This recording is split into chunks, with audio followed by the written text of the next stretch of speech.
Hi everyone, welcome back to my channel. I'm really excited because today I'm going to be reviewing Qatar Airways Economy Class.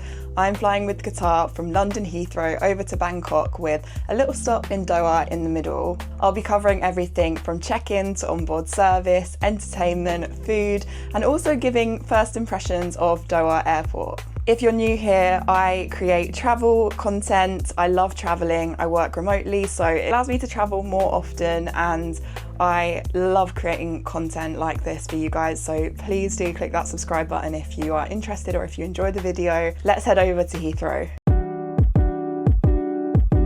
I arrived at Heathrow Airport 3 hours before my flight and the queue was so long. I'd already checked in online and they made you check in again to get your boarding passes, and then you had to queue up again to check in your case. This was chaos, not gonna lie, very stressful. Some of the staff weren't so friendly. By the time I got to security, it had been over an hour, so just a warning, make sure you get there early if you're flying from Heathrow. The huge lines were understandable because there were about 3 Qatar Airways flights going to Doha, departing within like a few hours of each other from Heathrow, and all were fully booked. I spoke to the team to try and upgrade to business just for this video, guys. I was so hopeful, but they were like, every single flight is fully booked. There's not one seat left in economy. There's not one seat left in business. So yeah, that makes sense as to why the lines were so long. I checked in early as soon as it opened online to get the seat of my choice. The seat pitch on Qatar's Airbus is standard, about 31 to 32 inches, but I have to say I do feel like I had more legroom on Singapore Airlines. The entertainment and screens on Qatar are quite good. They're quite modern, I found. The movie choice wasn't amazing. I didn't actually end up watching anything on here because I am watching The Boys at the moment and downloaded that on Prime. There's also a plug socket on the back of the seat for you to charge your devices in flight. Let's get on to food. I am one of those weirdos that loves aeroplane food. This chicken with polenta, parmesan, olives, capers. Oh my gosh, I'm half Italian, so that was like a dream, and it was so good. They gave us a choice of 3 mains, which was great, and then they also are really good with the snacks. They give out a lot of snacks. That was, I want to say it was a salmon pastry. It was really tasty. I have landed in Doha. I've got a really quick layover, so I'm rushing over to the other flight, but it's a really nice airport. It's like huge. Apparently my train is coming in 1 minute, and yeah, I don't want to miss my connecting flight. It's literally taking off in like 40 minutes and I've got to get a train to another terminal. I'm so impressed with Doha Airport. This was a very short layover, but I'm excited for my way back where I'll have about 6 hours to explore the airport, and I will try and film that for you guys in a separate video. I was talking to a couple of people on the flight. One had like a 30-minute layover and the flight was already delayed, so she's like so stressed. She's run over, but I think she got her flight because there was someone waiting for her with like a place card. I think she was going to Vietnam, so yeah, I'm pretty sure she would have made it. And then there were some other people going to Islamabad in Pakistan, and that was a 50-minute layover, but we were like 30-40 minutes delayed.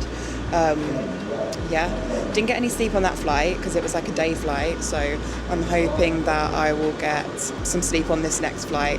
It was quite a long walk from when I got off the plane over to the new gate, which was, I think, gate B6 or something like that, but a very scenic and expensive looking walk through Doha Airport.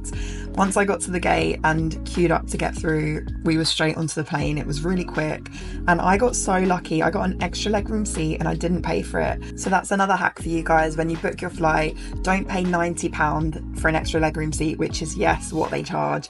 Just wait and see if there's anything, as it might go down in price, or like me, you might get given one completely for free. On both flights, I was given a blanket and a Qatar branded pillow. And then on this night flight, I was also given a little bag with an eye mask, socks, a little mini toothbrush and toothpaste, and some earbuds. Because I had an extra legroom seat, this time I had one of those pull-up screens, but it was exactly the same movies and entertainment on this flight as it was on the first flight. I loved having a window seat and enjoying the views, but I only like having a window seat if I have the extra legroom. Otherwise I get anxious about needing to wake people up and go to the toilet.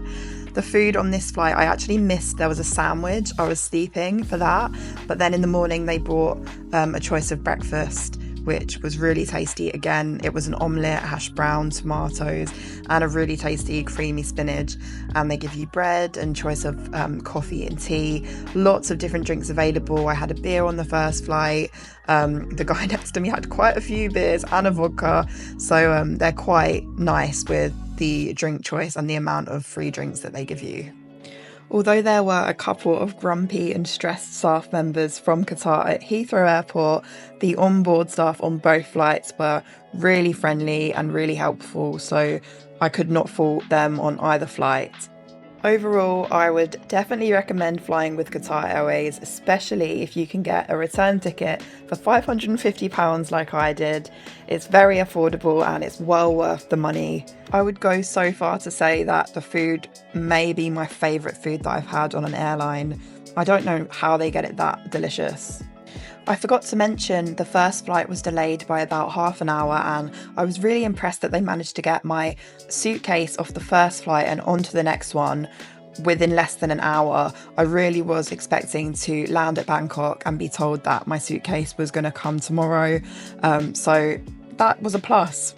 If you've flown with Qatar Airways Economy before, let me know if you agree with my review in the comments below and whether you thought the food was as good as I think. If you've watched until this point, leave an aeroplane emoji in the comments.